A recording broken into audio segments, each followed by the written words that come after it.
Adamowicz was extremely well liked by the city that he ruled. What legacy do you think he'll leave behind? You know, Adamowicz ruled the city for 20 years, and in this time, Gdańsk attracted investments, became one of the modern and open city in Poland. And he was a very popular politician there. That's why he won so many times local election.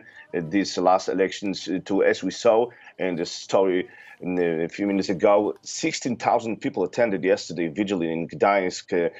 People were, shocked what happened there, and these vigils and commemorations took place also in other Polish cities like Warsaw, Kraków, Katowice, Poznań. Pawel Adamowicz was 53 years, and he left his wife and orphaned two daughters. And the day of his funeral, it's going to be a day of national mourning, but today, for example, in Warsaw, starts three-day mourning that was organized by President of Warsaw, Rafał Trzaskowski. And what more do we know about the attacker at this stage? Well, the attacker is a 27-year-old citizen of Gdańsk. And he was known to the police. He spent over 5 years in prison for bank robberies. The attacker has been detained and is now being questioned. And the man probably suffers from paranoid schizophrenia. And he recently discontinued medication.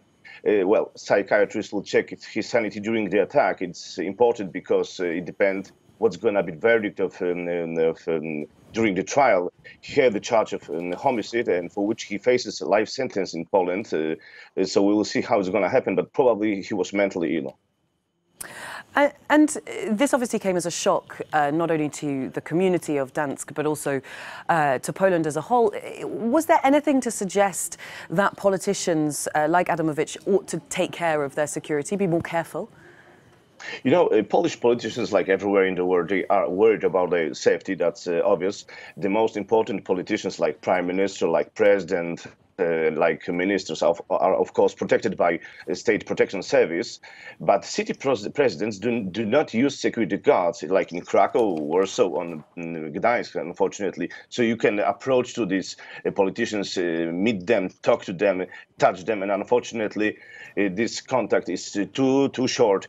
So now, in fact, maybe the situation will change now. Probably presidents of cities also will have their personal bodyguards, because this situation, I think, will change a lot in Poland.